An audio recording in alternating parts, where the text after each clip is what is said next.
அஸ்ஸலாமு அலைக்கும். ஹாய் எல்லோரும் எப்படி இருக்கிறீங்க? நான் இன்றைக்கி உங்களுக்கு ஒரு புது ரெமெடி சொல்ல போகிறேன். அது என்னென்னா, எல்லாருக்கும் தலையில் பேனு ஈறு இதெல்லாம் இருக்கும். அது எப்படி போக்குறதுன்ட்டு நான் சொல்கிற ரெமெடி நீங்கள் போட்டிங்கன்னா உங்களுக்கு எந்த ஒரு சைடு எஃபெக்ட்டும் வராது. ஒன்று உங்களுக்கு முடியும் நல்லா வளரும். முடி கொட்டக்கூட செய்யாது. அப்புறம் உங்களுக்கு முடி நல்லா எப்போவுமே ஈறு பேனு இல்லாமல் எந்த தொந்தரவும் இல்லாமல் இருக்கும். நீங்கள் இந்த ரெமெடியை இன்னும் நாங்கள் அடுத்தடுத்து போடுற ரெமெடி உங்களுக்கு வந்து சேரணுன்னா நீங்கள் எங்களோட சேனலை சப்ஸ்கிரைப் பண்ணிக்கோங்க. அப்புறம் இந்த பேனு ஈறு நம்ம வெளியே போய் யார்கிட்ட பேசினாலும் நம்ம இல்லை மற்றவங்க தலையில் பேன் இருந்தாலும் நம்மளுக்கே ஒரு அருவருப்பாக இருக்கும். அந்த அருவருப்பு இல்லாமல் இருக்கிறதுக்கு இந்த ரெமெடி யூஸ் ஆகும். அப்புறம் குழந்தைங்களுக்கும் நிறைய டிஸ்டர்பன்ஸாக இருக்கும்.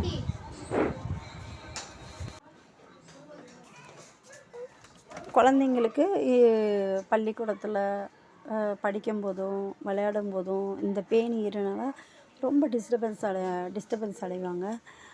அவங்களுக்கும் இந்த இதை போட்டிங்கன்னா நல்லா முடியெல்லாம் பர்ஃபெக்டாக நல்ல கண்டிஷனாக இருக்கும். அது என்ன ரெமெடிங்கிறத நான் இப்போ உங்களுக்கு சொல்ல போகிறேன். அந்த ரெமெடியை நீங்கள் இதை தேய்ச்சா குளிக்கணும், அப்புறம் குளித்து தான் இது பண்ணணும் அப்படிங்கலாம் இல்லை. நார்மலாக நீங்கள் டெய்லி எப்பவும் போலவே நீங்கள் எப்பவும் தேங்காய் எண்ணெய் டெய்லி எப்படி வச்சு வாருவீங்களோ அதே மாதிரி நீங்கள் வச்சு தலையில் வச்சு வாரினா போதும். இதுக்காக கண்டிப்பாக குளித்து தான் ஆகணும் அப்படிங்கிறதுலாம் இல்லை. அதுக்கு நீங்கள் 100 கிராம் தேங்காய் எண்ணெய் எடுத்துக்கணும். அதே செக்கில் ஆட்டின எண்ணெய்னா இன்னும் பர்ஃபெக்டாக இருக்கும். நம்ம முடி வளர்கிறதுக்கு முடி கொட்டாமல் இருக்கிறதுக்கும் யூஸ் ஆகும். 100 கிராம் தேங்காய் எண்ணெய். அந்த தேங்காய் எண்ணெயை ஒரு ஜாரில் ஒரு புட்டியில் ஊற்றி வச்சுக்கோங்க. ஊற்றி வச்சுட்டு 2 டீஸ்பூன் அளவுக்கு வெந்தயம் எதுக்குன்னா உங்களுக்கு முடி கொட்டாமல் இருக்கிறதுக்கும் மண்டையில் பொடுகு சேராமல் இருக்கிறதுக்கும் இந்த பூச்சி புழு வெட்டு முடியெலாம் வெட்டாக இருக்கும், அந்த வெட்டு வராமல் இருக்கிறதுக்கும் வெந்தயம், அதுக்காகவும் வெந்தயம் உங்களுக்கு நல்லா யூஸ் ஆகும்.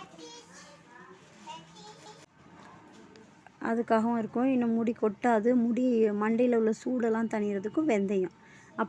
அப்போ நான் அந்த பேன் போகிறதுக்கு என்னதுன்னா வசம்பு தான் உங்களுக்கு பேன் போகிறதுக்கு. அந்த வசம்பால் நம்மளுக்கு எந்த ஒரு சைடு எஃபெக்ட்டும் ஆகாது. இந்த வசம்பில் 100 கிராமுக்கு 3 துண்டு எடுத்துக்கணும். நீங்கள் 3 துண்டு எடுத்துக்கிட்டிங்கன்னா அதை நல்லா அம்மியில் வச்சு இடித்து பொடி பண்ணணும்.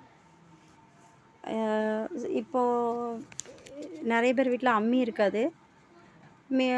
அதாவது லைட்டாக தட்டிட்டு மிக்சியில் போடனா கூட போடலாம், நல்லா காஞ்சதுன்னா. அப்படி உங்களுக்கு சிரமமாக இருக்குன்னா வசம்புத்தூள் பாக்கெட்டே இருக்குது, அந்த பாக்கெட்டில் வாங்கி 2 டீஸ்பூன் அளவு எண்ணெயில் போட்டுருங்க. போட்டு ஒரு நைட் ஃபுல்லாக ஊறணும். ஒரு நைட் ஃபுல்லாக ஊறினதுக்கப்புறம் காலையில் எடுத்து ஒரு பவுலில் ஊற்றி நல்லா எல்லா பக்கமும் முதல்ல பேன் நிறையா இருக்கிறவங்க நல்லா எல்லா பக்கமும் நல்லா படுற மாதிரி கிண்ணத்தில் ஊற்றுனீங்கன்னா தான் தடவ முடியும். அப்படியே மேலோட்டமாக தடக்கூடாது, வேர் வரையும் படுற மாதிரி நல்லா தடவுங்க. முடியும் வளரும், முடியும் கொட்டாது, பேனும் நீங்கி பர்ஃபெக்டாக இருக்கும் உங்கள் முடி. எங்களோட ரெமெடி யூஸ் பண்ணி யாருக்கெல்லாம் பேன் ஈரெல்லாம் போய் உங்களுடைய தலையெல்லாம் சுத்தமாக பர்ஃபெக்டாக இருக்குதுன்னு எங்களுக்கு கமெண்ட்ஸில் சொல்லுங்கள். இன்னும் பல புது ரெமெடியை நாங்கள் உங்களுக்கு சொல்கிறோம். அப்புறம் இது நீங்கள் நார்மலாக எப்பவும் யூஸ் பண்ணுற மாதிரி தான் இந்த தேங்காய் எண்ணெய் யூஸ் பண்ணணும். இதுக்காக தேங்காய் எண்ணெய் தேய்ச்சா கண்டிப்பாக குளிக்கணுங்கிறது கிடையாது. யூஸ் பண்ணிவிட்டு எங்களுக்கு கமெண்ட்டில் சொல்லுங்கள்.